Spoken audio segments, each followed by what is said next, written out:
बाकी अब समय है आज के इतिहास का। 2029 तक भारत का डिफेंस एक्सपोर्ट होगा 50,000 crore rupees. Pakistani army chief का जम्मू कश्मीर को लेकर विवादित बयान। जम्मू कश्मीर में काउंटर टेररिज्म ऑपरेशंस के लिए कोबरा कमांडोज की एक नई बटालियन की जाएगी तैनात। भारत की प्राइवेट कंपनी द्वारा लॉन्च की गई सैटेलाइट ने कैप्चर करी live video. Su-30 MKI fighter से कंडक्ट हुए भारत के नए लॉन्ग रेंज ग्लाइड बॉम्ब के ट्रायल्स, और भारतीय कंपनी बना रही है एक एडवांस डिकॉय सिस्टम।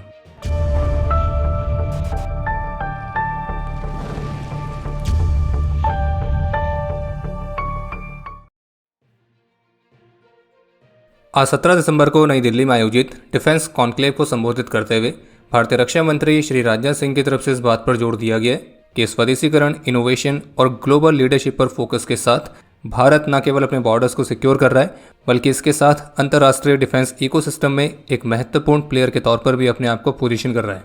और उनका कहना था कि वो दिन अब ज़्यादा दूर नहीं है जब भारत न केवल एक डेवलप कंट्री के तौर पर उभरेगा, बल्कि इसके साथ दुनिया में नंबर 1 मिलिट्री पावर के तौर पर भी उभरेगा। और उनका कहना था कि भारत की जो बढ़ती हुई डिफेंस कैपेबिलिटीज़ हैं तो वो किसी कॉन्फ्लिक्ट को उकसाने वाली नहीं होती हैं, बल्कि हमारी जो डिफेंस कैपेबिलिटीज़ हैं वो एक क्रेडिबल डेटरेंस की तरह है जो कि शांति और स्थिरता को मेंटेन करती है। और शांति तभी संभव हो सकती है जब हम खुद मजबूत रहेंगे। उनका कहना था कि आने वाले दिनों में कॉन्फ्लिक्ट्स, वॉर्स तो ये और भी ज़्यादा हिंसक होंगे और अनप्रिडिक्टेबल होंगे, और इसमें साइबर एंड स्पेस डोमेन्स उभरते हुए नए युद्ध क्षेत्र हैं। और वहीं नैरेटिव और परसेप्शन का जो ये वॉर है इसे तो पूरी दुनिया में ही लड़ा जा रहा है। बाकी उनका कहना था कि भारत में जो डिफेंस प्रोडक्ट्स बन रहे हैं उन्हें 100 से अधिक कंट्रीज़ को एक्सपोर्ट किया जा रहा है। और उनका कहना था कि हमारा जो डिफेंस एक्सपोर्ट है वो इस वर्ष 30,000 करोड़ रुपीस तक और 2029 तक 50,000 करोड़ रुपीस तक पहुंच जाना चाहिए। बाकी भारत ने वर्तमान समय में कई सारी अत्याधुनिक टेक्नोलॉजीज में स्वदेशीकरण को प्राप्त किया है, जैसे कि advance missile technologies, advance submarines, aircraft carriers, artificial intelligence, drones और हाइपरसोनिक सिस्टम्स। लेकिन जो एरो इंजन मैन्युफैक्चरिंग है वो अभी भी एक चुनौती बना हुआ है। बाकी उन्होंने कावेरी इंजन प्रोग्राम में प्राप्त की गई महत्वपूर्ण प्रोग्रेस को भी पॉइंट आउट किया, और इसके साथ ये भी कहा कि ग्लोबल प्लेयर्स जैसे कि सैफरन, जी, रोल्स रॉयस, तो उनके साथ एरो इंजन की डोमेस्टिक कैपेबिलिटीज़ को बिल्ड करने के लिए डिस्कशन ऑलरेडी चल रहा है।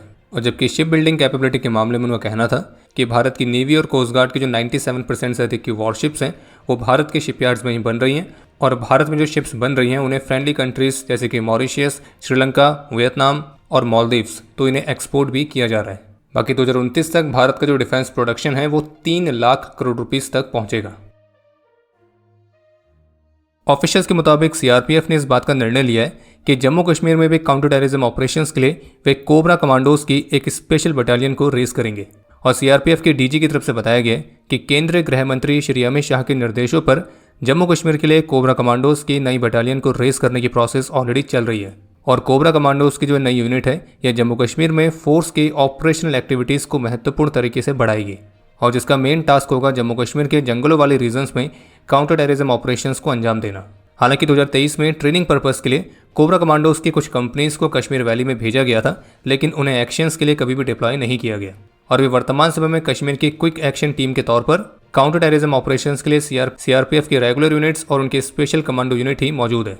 लेकिन अब जम्मू कश्मीर के लिए जो स्पेशल कोबरा कमांडो बटालियन को रेस करने का निर्णय लिया गया है, तो हमें पूरी उम्मीद है कि इस निर्णय के बाद से पाकिस्तान की तरफ से जो सुअर हमारी तरफ आते रहते हैं तो उन सुअरों के हुरिफिकेशन की जो प्रोसेस है वो और तेज हो जाएगी।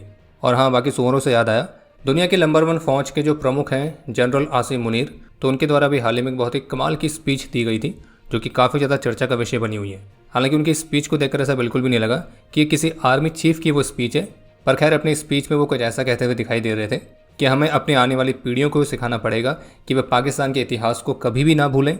और हमारे पूर्वज ये मानते थे कि हम लाइफ के हर एक पॉसिबल एस्पेक्ट में हिंदू से अलग हैं, हमारा रिलीजन अलग है, हमारे कस्टम्स अलग हैं, हमारे एम्बिशंस अलग हैं, और ये वो चीज़ें हैं जो कि 2 नेशन थ्योरी की फाउंडेशन था। और उनका ये कहना है कि हम कभी भी एक नेशन नहीं थे, हम हमेशा से 2 नेशन थे। हालांकि वो बात अलग है कि जब इनकी आने वाली पीढ़ियां इनसे प्रश्न पूछेगी कि पाकिस्तान बना के तुमने क्या उखाड़ लिया, तो हमें नहीं लगता कि इनके पास उत्तर होगा। बाकी पाकिस्तानी आर्मी चीफ का कहना था कि हमारे पूर्वजों ने बहुत स्ट्रगल किया है पाकिस्तान को बनाने में, उन्होंने सेक्रीफाइस दिया है, हमने सेक्रीफाइस दिया अपनी कंट्री के लिए, और हम जानते हैं कि इसे कैसे डिफेंड करना है। खैर वो तो हमको दिख रहा है। बाकी अपने बच्चों को वो पाकिस्तान की जिस स्टोरी को सुनाने की बात कह रहे हैं, वो स्टोरी बतानी कौन सी है। 1948 वाली स्टोरी है, 1965 की स्टोरी है, 1971 की स्टोरी है, 1999 की स्टोरी है, या इस बात की स्टोरी है कैसे हमारे वहाँ खाने के लाले पड़े, आटे के लिए धक्का मुक्की होती थी, हमारे किसी भी प्रधानमंत्री ने अपना कार्यकाल कभी पूरा किया ही नहीं, उससे पहले ही हमारे वहाँ तख्ता पलट हो जाते थे। और हाँ, पाकिस्तानी लीडर्स की स्पीच में कश्मीर की बात ना हो, ऐसा हो ही नहीं सकता है। तो उन्होंने कहना था कि कश्मीर को लेकर हमारा जो स्टांस है वो एब्सोल्युटली क्लियर है कि it was are jugular vein, it is are jugular vein. तो बस फिर क्या था, इसी स्टेटमेंट पर भारत की तरफ से भी तुरंत प्रतिक्रिया आई है, जिसमें भारतीय विदेश मंत्रालय के प्रवक्ता की तरफ से कहा गया कि भला कोई भी विदेशी चीज जगलर वेन यानी कि गले की नस कैसे हो सकती है। और भारतीय विदेश मंत्रालय का स्पष्ट रूप से कहना है कि जम्मू कश्मीर भारत की यूनियन टेरिटरी है और पाकिस्तान का कश्मीर के साथ एकमात्र रिलेशनशिप बस यही है कि उसे अवैध रूप से कब्जाए गए क्षेत्र को खाली करना है। बाकी पाकिस्तानी आर्मी चीफ पाकिस्तान की आने वाली पीढ़ियों को जो पाकिस्तान का इतिहास पढ़ाने की बात कह रहे हैं या यूं कहें उनका ब्रेन वॉश करने की बात कह रहे हैं, तो उन्हें ये भी बताना पड़ेगा कि 1947 से पहले तो उनका अस्तित्व था भी नहीं। अहमदाबाद बेस्ड भारत और जर्मनी की जॉइंट वेंचर फर्म जिसका नाम है अजिस्टा बीएसटी एरोस्पेस प्राइवेट लिमिटेड, तो इन्होंने अपने ऑफिशियल एक्स हैंडल से अभी हाल ही में इनकी AFR सैटेलाइट द्वारा कैप्चर की गई राजीव गांधी इंटरनेशनल एयरपोर्ट से टेक ऑफ लेते हुए एयरक्राफ्ट की वीडियो को शेयर किया था।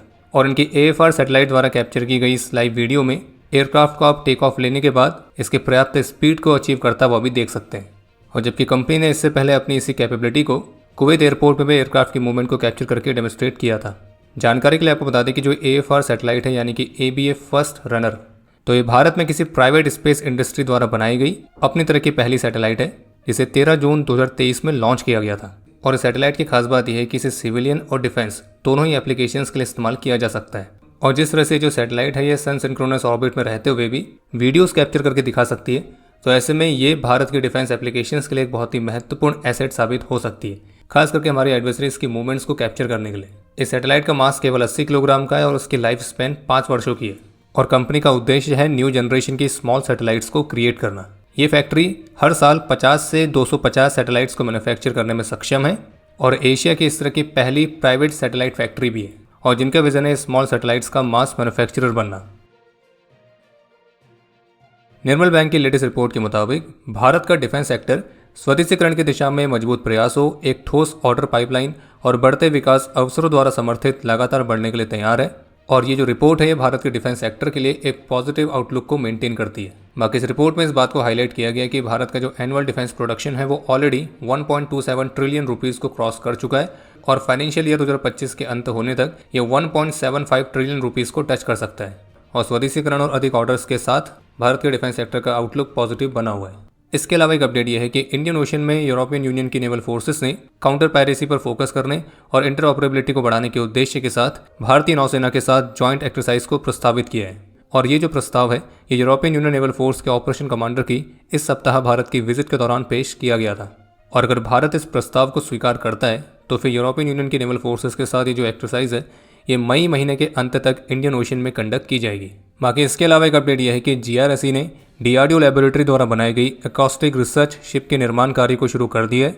और ये 93 मीटर लॉन्ग और 18 मीटर वाइड की जो एकॉस्टिक रिसर्च शिप है ये एक बहुत ही एडवांस प्लेटफॉर्म है जो कि सर्वे ऑप्टिमाइजेशन, ऑफशोर डिप्लॉयमेंट्स, तो इस तरह के अलग अलग रोल्स में इस्तेमाल की जाएगी।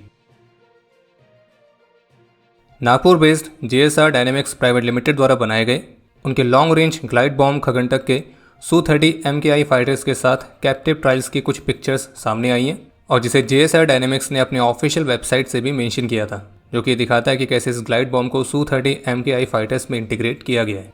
और इस लॉन्ग रेंज ग्लाइड बॉम्ब की जो रेंज है वो 120 किलोमीटर तक है। और जबकि कंपनी का कहना है कि इसकी जो रेंज है उससे स्पेसिफिक कस्टमर्स के रिक्वायरमेंट्स को पूरा करने के लिए ऑप्टिमाइज भी किया जा सकता है। और इस सबके अलावा इसे जैमिंग रेजिस्टेंट GPS से इक्विप किया गया है और जिस वजह से GPS डिनाइड इन्वायरमेंट में ये इफेक्टिव तरीके से ऑपरेट करने में सक्षम है।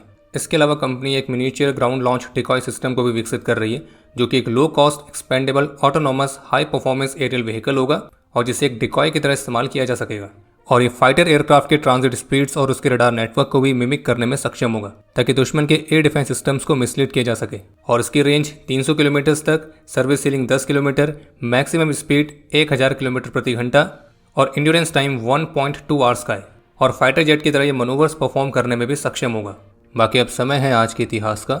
आज के दिन 2013 में अशोक चक्र से सम्मानित आंध्र प्रदेश पुलिस के SI के प्रसाद बाबू ने नक्सल्स के साथ मुकाबला करते हुए अपना सर्वोच्च बलिदान दिया था। आज के दिन 1944 में 3 असम राइफल्स के राइफलमैन खंडो लोथा ने अपना सर्वोच्च बलिदान दिया। और आपके लिए आज का प्रश्न है कि आंध्र प्रदेश और तेलंगाना पुलिस की स्पेशल फोर्सेस यूनिट का नाम क्या है। और अब समय है आज के टॉप 3 कमेंट्स का, जो ये रहे आपकी स्क्रीन पर।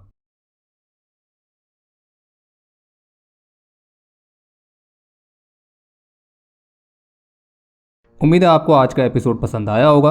पसंद आया तो वीडियो को लाइक करना ना भूलें। आपके कोई भी सुझाव या सवाल हो तो उसके लिए कमेंट सेक्शन ओपन है। और अगर आप डिफेंस रिलेटेड और भी एक्सक्लूसिव कंटेंट में दिलचस्पी रखते हैं तो आज ही प्ले स्टोर से डिफेंस स्क्वाड की सुपर ऐप को डाउनलोड करना ना भूलें।